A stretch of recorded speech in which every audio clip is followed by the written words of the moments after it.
Right. Okay. So good morning. ఈ last class వరకు మాట్లాడుకున్నటువంటి topic ఏవైతే ఉన్నాయో వాటన్నిటి గురించి మాట్లాడుకున్నాము.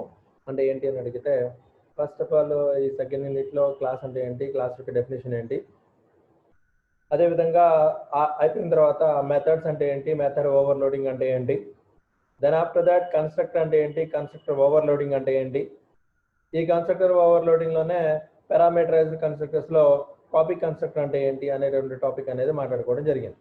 And after that today's topic goes to simply say static members and as well as the static methods అని చెప్తూ ఉంటారు. So that is the today's topic and this topic is the last topic of the second unit. So static members and as well as static methods. So what you mean by this అని అడిగితే, జనరల్గా ఒక variable అనేటటువంటిది మనం ఒక క్లాస్లో కనుక declare చేసినట్లయితే, వన్స్ ఆ ప్రోగ్రామ్ అనేటటువంటిది క్లోజ్ అయిన తర్వాత ఆటోమేటిక్గా ఆ వేరియబుల్కి అలొకేట్ చేసినటువంటి మెమరీ అనేటటువంటిది ఫ్రీ అయిపోయి కంటిన్యూ చేసుకుంటూ వెళ్ళిపోతాం. అంటే ఆ మెమరీ అనేటువంటిది నెక్స్ట్ టైం రన్ చేసినప్పుడు సో అదే మెమరీని వేరొక వేరియబుల్ యూజ్ చేసుకోవడం జరుగుతూ ఉంటుంది. దీనివల్ల ఏమవుతుంది అని అడిగితే, ఆటోమేటిక్గా మెమరీ అనేటువంటిది అప్పటికప్పుడు ఫ్రీ అవుతూ ఉంటుంది. అలా కాకుండా సమ్ టైమ్స్ ఏదైనా ఒక వేరియబుల్కి ఒక మెమరీ అలొకేట్ జరిగినప్పుడు ఆ స్పేస్ అనేటటువంటి దాన్ని నెంబర్ ఆఫ్ ఇన్స్టాన్సెస్ కనుక యూజ్ చేసుకోవాల్సిన పరిస్థితి కనుక వస్తే అలాంటి సందర్భాల్లో వాడుతూ ఉంటారు ఈ స్టాటిక్ అనేటటువంటిది. So that's where we are using here static variables. ఇక్కడ చూడండి, static variables are used to when we want to have a variable. మనకు ఒక వేరియబుల్ ఉంది, ఈ వేరియబుల్ ఏదైతే కంటెంట్ ఉందో లేకపోతే ఈ వేరియబుల్ ఏదైతే ఇన్ఫర్మేషన్ ఉందో ఈ ఇన్ఫర్మేషన్ అనేటటువంటి దాన్ని లేకపోతే ఆ కంటెంట్ అనేటటువంటి దాన్ని common to all instances of A class. అంటే ఆ క్లాస్కి ఏవైతే ఆబ్జెక్ట్స్ క్రియేట్ చేసామో, instances is nothing but objects. ఏవైతే ఆబ్జెక్ట్స్ క్రియేట్ చేసామో ఆ ఆబ్జెక్ట్స్ అన్నిటికీ ఆ వేరియబుల్ అనేటటువంటి దాన్ని కామన్గా కనుక యూజ్ చేసుకోవాలి అనుకుంటే then we can use this static variable. So అంటే ఏంటి సార్ అని అడిగితే, ఎన్నాళ్ళు మనం ఒక class what you mean by class అని చెప్తున్నాము. So simply say class is nothing but it's a collection of data members and as well as member functions. So we want to access the data members or the methods of a class. Definitely we need to create an instances. So definitely object అనేటటువంటి create చేయాలి క్లాస్కి.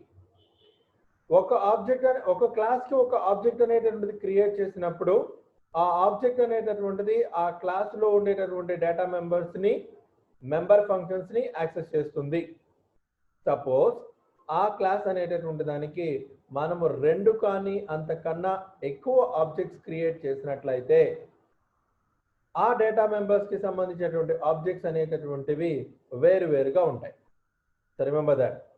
So ఏంటి అని అడిగితే, class is nothing but it is a collection of data members and as well as member functions. If we want to access any data members of a class or any methods of a class, definitely we need to create an instance. If we create an instance of a particular class, only that instance can access the data members of a class and as well as methods of a class. Suppose we create more than one instance of a class, then the instances created by the class and the variables and the methods are different. ఒక క్లాస్లో కనుక నేను 2 కానీ అంతకన్నా ఎక్కువ instances I mean to say objects create చేసినట్లయితే ఆ objects అనేటటువంటివి డేటా మెంబర్స్ని యాక్సెస్ చేసేటప్పుడు సపరేట్గా యాక్సెస్ చేస్తాయి, కానీ ఒకే ఇన్స్టాన్స్ వేరియబుల్ని యాక్సెస్ చేయడం కుదరదు.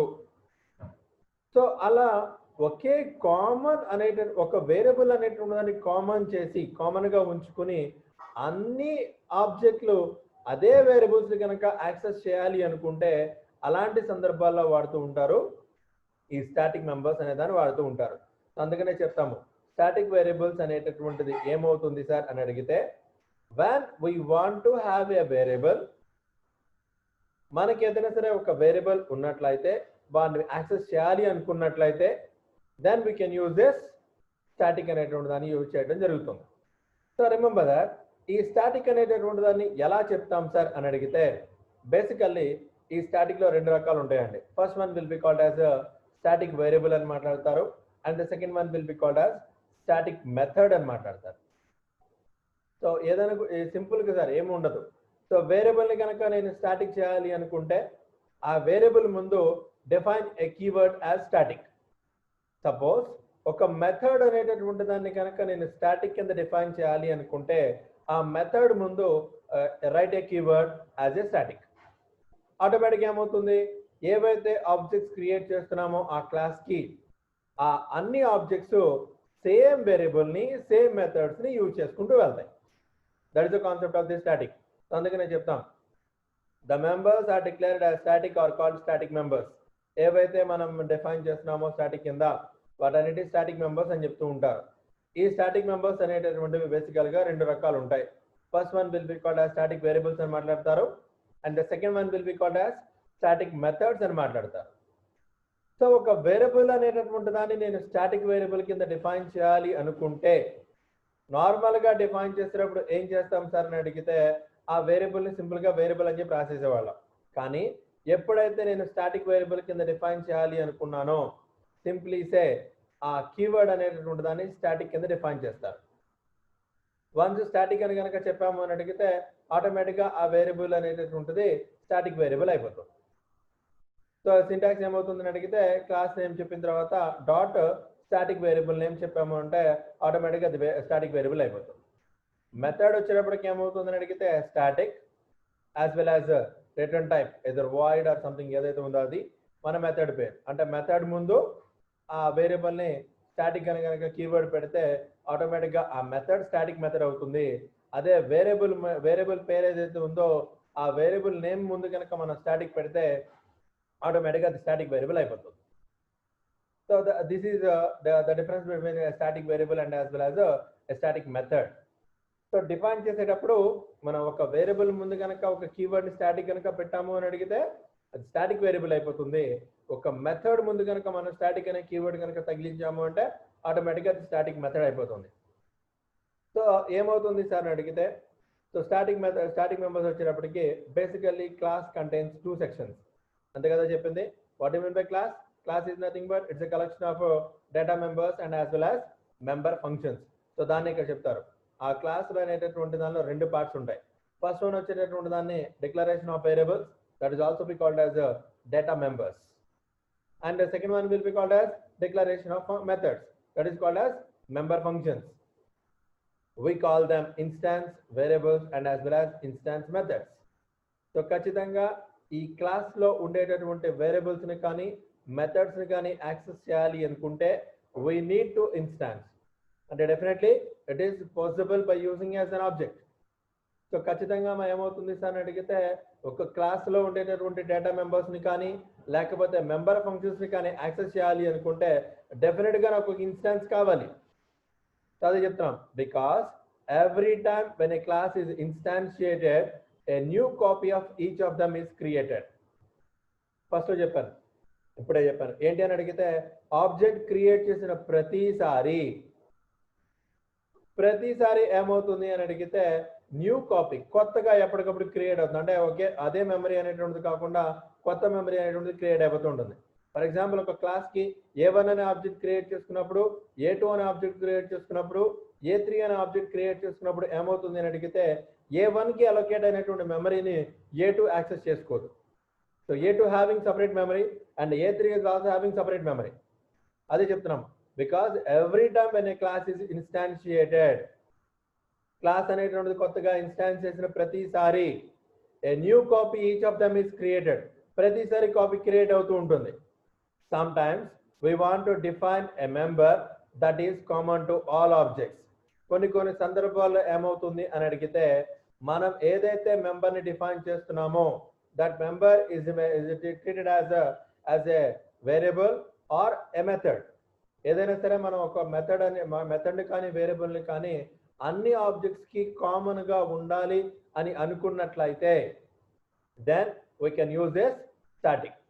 సో ఈ స్టాటిక్ మెంబర్స్ని చెప్తాం సార్. ఇదిగో these members are declared as static members. దీన్ని ఎలా డిఫైన్ చేస్తామో అని అడిగితే ఆ వేరియబుల్ ఏదైతే ఉందో ఆ వేరియబుల్ ముందు స్టాటిక్ అనే కీవర్డ్ పెట్టండి. సపోజ్ ఒక మెథడ్ కనుక నేను అన్ని ఆబ్జెక్ట్స్ కామన్ గా యూజ్ చేసుకోవాలి అనుకుంటే ఆ మెథడ్ ముందు స్టాటిక్ అనే కీవర్డ్ పెట్టండి. So Java creates only one copy for a static variable. ఒక్కసారి కనుక మనం జావాలో ఆ వేరియబుల్ని కనుక మనం స్టాటిక్ కింద డిఫైన్ చేసాము అని అడిగితే ఆటోమేటిక్ ఏమవుతుందని అడిగితే ఏదైతే స్టాటిక్ అనేటువంటి వేరియబుల్ ఉందో ఆ వేరియబుల్ అనేటటువంటివి అన్ని ఇన్స్టాన్స్లు యాక్సెస్ చేసుకుంటాయి అని చెప్తుంటారు. Suppose if we not define any variable as a static then each instance having create a copy. So ఒక్కొక్క ఆబ్జెక్ట్ అనేటటువంటి దానికి ఒక్కొక్క కాపీ క్రియేట్ చేసుకుంటూ వెళ్తుంది.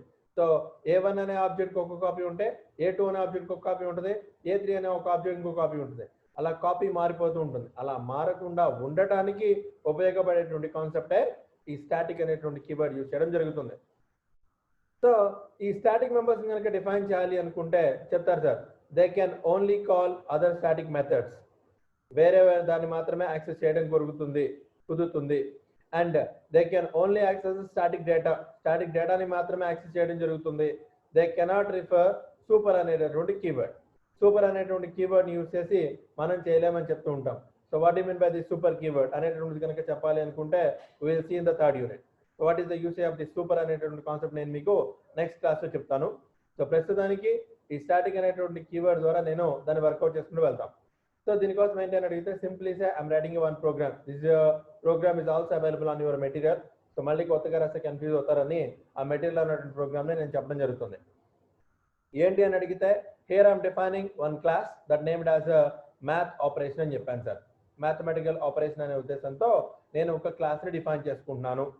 సో నార్మల్గా డిఫైన్ చేసుకున్నప్పుడు ఏం చేస్తారు అని అడిగితే we don't do anything. So నార్మల్గా class is nothing but it's a collection of data members and member functions రాసేస్తారు. కానీ ఇక్కడ నేను ఏం చేస్తాను అడిగితే without having data members I'm using directly member functions. రాసుకోవచ్చా sir అని అడిగితే రాయొచ్చండి, ప్రాబ్లం లేదు. కాకపోతే నేను ఇప్పుడు వాడేటటువంటిది స్టాటిక్ అనేటటువంటి కీవర్డ్ మీద వర్క్ చేస్తున్నాను కాబట్టి ఏదైతే ఇక్కడ నేను మెథడ్ రాస్తున్నానో I'm writing here 2 methods, multiplication అనేటటువంటి ఒక method and as well as divide అనేటటువంటి మెథడ్. ఈ మెథడ్ ముందు ఉపయోగపెడుతున్నాను సార్. కీవర్డ్ని ఏమని చెప్తున్నాం సార్ అని అడిగితే దట్ కీవర్డ్ యాజ్ స్టాటిక్. అదే చెప్పాము కదా, ఒక వేరియబుల్ని నేను స్టాటిక్ వేరియబుల్ కింద డిఫైన్ చేయాలి అనుకుంటే ఆ వేరియబుల్ ముందు స్టాటిక్ అనే కీవర్డ్ పెడతారు. సపోజ్ ఒక మెథడ్ని కనుక నేను స్టాటిక్ మెథడ్ కనుక చూపించాలి అనుకుంటే ఆ డిఫైన్ చేసే ఆ మెథడ్ ముందు స్టాటిక్ అనే కీవర్డ్ పెడతాం. So that's why I'm using here static float. Float is nothing but ఇక్కడ రిటర్న్ టైప్ అండి. సో ఏమీ లేకపోతే వాయిడ్ అని చెప్తారు. ఏదైనా రిటర్న్ టైప్ కనుక ఆ మెథడ్ ఏదైనా రిటర్న్ చేస్తుంది అనే ఉద్దేశంతో ఆ మెథడ్ పేరు రాసుకున్నాను. స్టాటిక్ ఫ్లోట్ మల్టిప్లికేషన్ అని చెప్పేసి MUL అని తీసుకున్నాను. దీనికి X అనే ఒక argument as well as Y అనేటువంటి ఆర్గ్యుమెంట్ తీసుకున్నాను. ఈ రెండింటిని మల్టిప్లై చేసి రిటర్న్ X ఇంటూ Y అన్న ఆటోమేటిక్గా రిటర్న్ అవుతుంది. అదేవిధంగా డివైడ్ అనేటటువంటి ఇంకో మెథడ్ తీసుకున్నాను. సో అది కూడా రిటర్న్ టైప్ ఫ్లోట్ అనేది చెప్పాము. సో ఇక్కడ కూడా యాజ్ యూజువల్ X అనేటువంటి ఫార్మల్ ఆర్గ్యుమెంట్, Y అనేటువంటి ఫార్మల్ ఆర్గ్యుమెంట్ అనేటువంటి దాన్ని పెట్టుకుని ఆ రెండింటిని డివైడ్ చేసేసి ఆ వచ్చే వాల్యూ రిటర్న్ చేయమని చెప్తున్నాం అనే ఉద్దేశంతో ఇక్కడ ఫ్లోట్ అని చెప్పాను. సో బోత్ మెథడ్స్, మల్టిప్లికేషన్ అనే మెథడ్ కానీ డివైడ్ అనే మెథడ్ కానీ, these 2 methods will be treated as a static. So once నేను ఈ స్టాటిక్ అనేటువంటి మెథడ్ కనుక యూజ్ చేసాము అని అడిగితే అన్ని ఆబ్జెక్ట్స్కి సేమ్ యూజ్ చేయడం జరుగుతుంది. సో దాంతోపాటు ఏమనుకున్నాం సార్ అడిగితే మ్యాథ్ అప్లికేషన్ అనేటువంటి ఒక క్లాస్ తీసుకున్నాను. ఈ మ్యాథ్ అప్లికేషన్ అనేటువంటి క్లాస్లో as usual public static void main అన్నాము. స్ట్రింగ్ ఆర్గ్యుమెంట్స్ తీసుకున్నాను. ఈ స్ట్రింగ్ ఆర్గ్యుమెంట్స్ తీసుకున్న తర్వాత ఐఎమ్ క్రియేటింగ్ 2 ఆబ్జెక్ట్స్. యాక్చువల్గా రూల్ ప్రకారం ఏంటి అని అడిగితే 2 ఆబ్జెక్ట్స్ డిఫైన్ చేయాలి. ఏంటి, మ్యాథ్ ఆపరేషన్ అనేటటువంటి ఒక దానికి తీసుకుని ఆ మ్యాథ్ ఆపరేషన్ అనేటటువంటి దానికి నేను ఒక ఆబ్జెక్ట్ క్రియేట్ చేసుకుని ఆ ఆబ్జెక్ట్ ద్వారా వర్కౌట్ చేయాలి, అంతే కదా. కానీ ఎప్పుడైతే నా క్లాస్లో స్టాటిక్ మెథడ్స్ ఉన్నాయో without creating an object we can call that particular class method very easily. So ఎలా అని అడిగితే ఇక్కడ క్లాస్ పేరు ఏంటి, మ్యాథ్ ఆపరేషన్ అండి. సో డైరెక్ట్గా దాన్నే వాడుతున్నాను, math operation dot multiplication. Method పేరు మల్టిప్లికేషన్ కాబట్టి MUL అని చెప్పి తీసుకుని 4 and 5 అనేటువంటి వాల్యూని పాస్ చేశాను.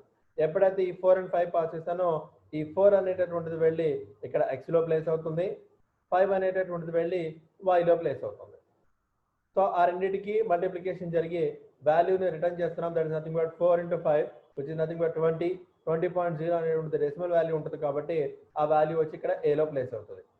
And the same procedure divide అనేటటువంటి ఇంకో మెథడ్ తీసుకున్నాను సార్. సో ఇక్కడ డివైడ్ కి a, 2.0 అన్నాను.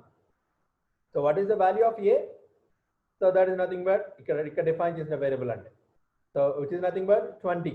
ఇక్కడ వచ్చేటికి ఏమైంది 20 వస్తుంది. 20.0, 2.0.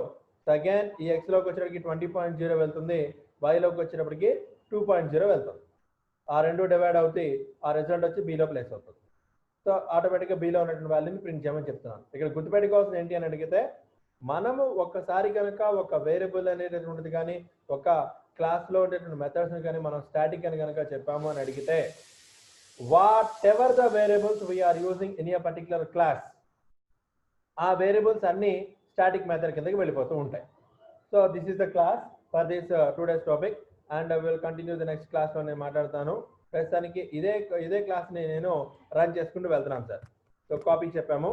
Again as usual note pad తీసుకున్నాను. సో ఇక్కడ ఈ ప్రోగ్రామ్ని ఇందాక ఏదైతే ప్రోగ్రామ్ ఉంది కదా ఆ ప్రోగ్రామ్ ఇక్కడ కాపీ చేసి రన్ చేస్తాను sir. Right, okay, this is the note pad. ఈ నోట్ ప్యాడ్లో ఆ ప్రోగ్రామ్ ఇక్కడ పేస్ట్ చేసుకుంటూ వెళ్ళాను.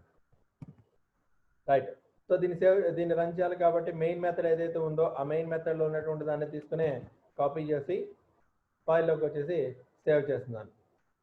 సో ఫైల్లోకి వచ్చి సేవ్ చేయగానే ఆటోమేటిక్గా ఇక్కడికి వస్తుంది. .java అని చెప్పాను. రైట్, సేవ్ చేసాము, సేవ్ అయింది. ఇప్పుడు దీన్ని రన్ చేయాలి కాబట్టి again coming to command prompt. So D డ్రైవ్లోకి వచ్చాము. డి డ్రైవ్లో cd జావా ప్రోగ్రామ్స్ అని చెప్పాను సార్. ఇక్కడ జావా సి అన్నాము, ప్రోగ్రామ్